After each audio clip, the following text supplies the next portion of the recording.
chickened out. At least that is what the Chinese are saying. I mean, that post with the viral hashtag Trump chicken out now has 150 million views in China and counting, after Trump all but caved to Xi Jinping.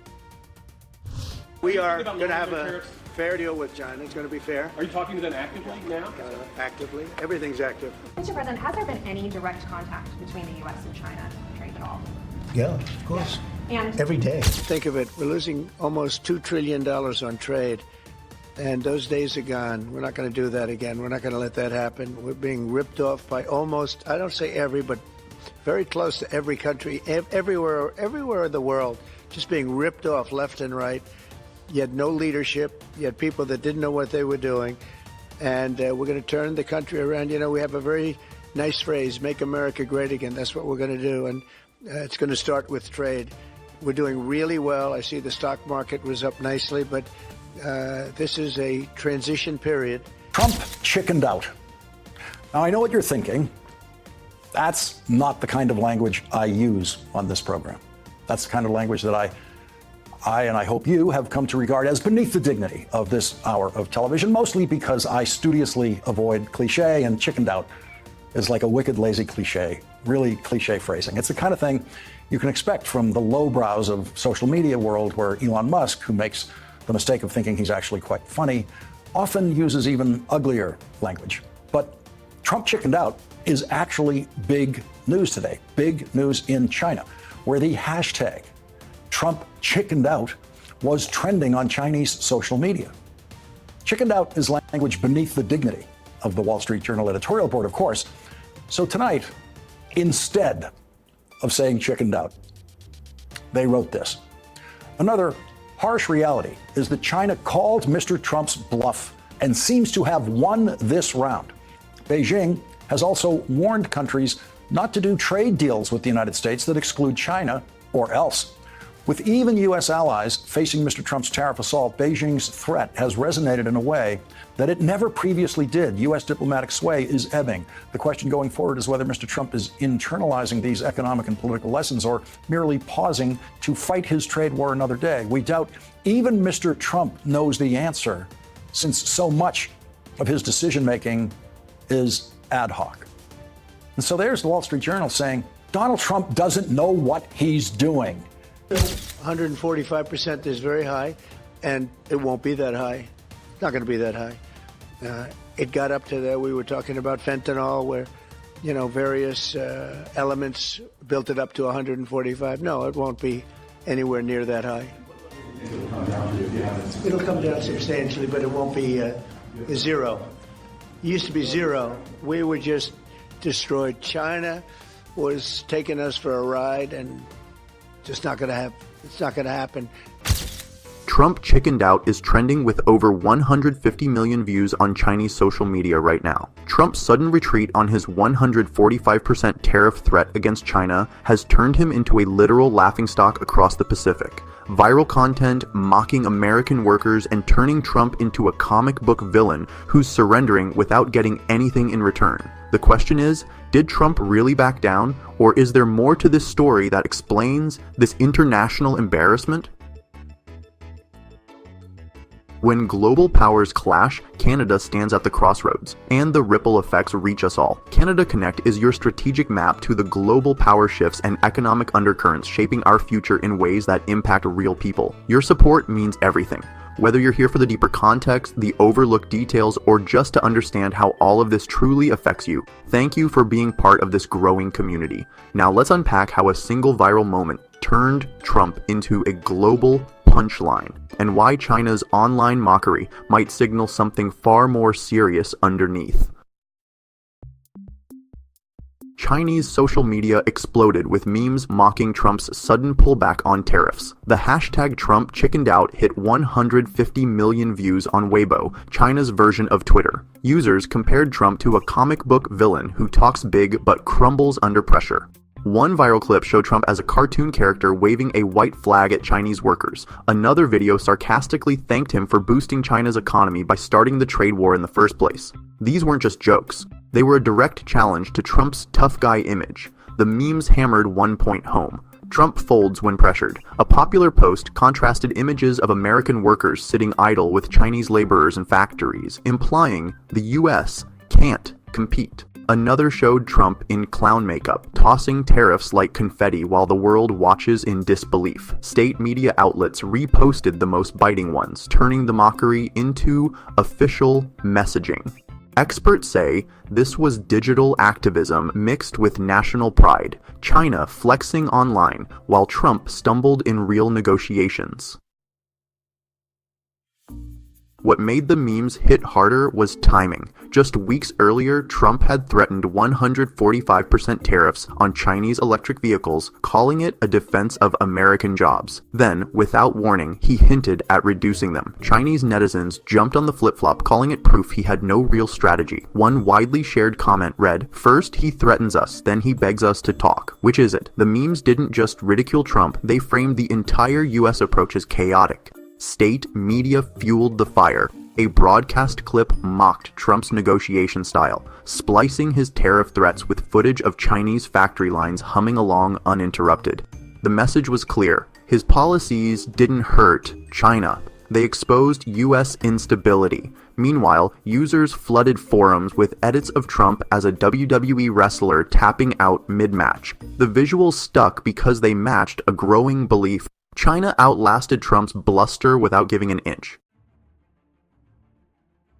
Dig deeper, and the mockery revealed something bigger. Chinese netizens weren't just laughing, they were documenting what they saw as America's decline. Posts compared Trump's tariffs to a self-inflicted wound, arguing they raised US prices more than they damaged China's economy.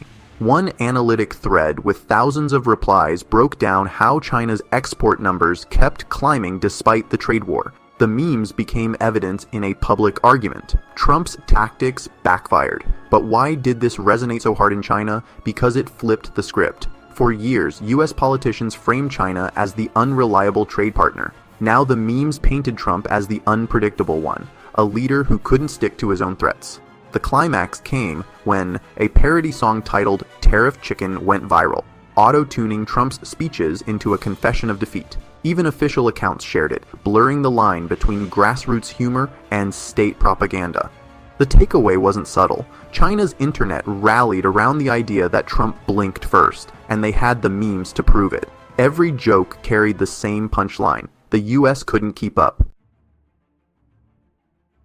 But why did Trump change his stance? The backlash wasn't just from China. Coming up, we unpack the decisions, the pressure, and the global reactions that led to one of the most unexpected trade policy reversals in recent history, and what it signals for the future of US-China relations. The trade war backstory.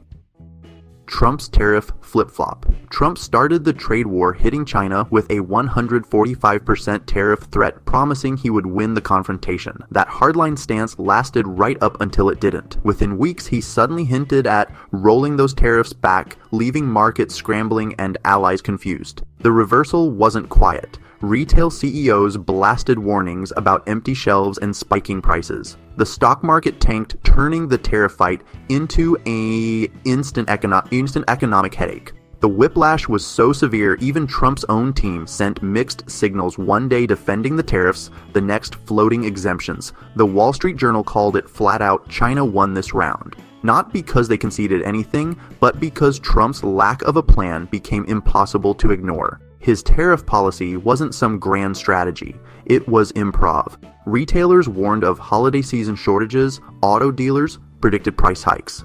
None of this was theoretical. The S&P 500 spiked 7% in minutes when the White House paused tariffs for other countries, proof of how volatile the situation was.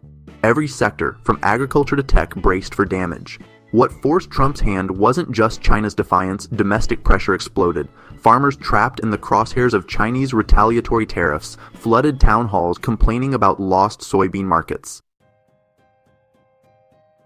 The White House kept calling tariffs a negotiating tool, but the numbers told a different story. Rising inflation, stalled wage growth, business investment freezing up. Even Trump's trade advisors couldn't spin the chaos into coherence. The retreat wasn't clean.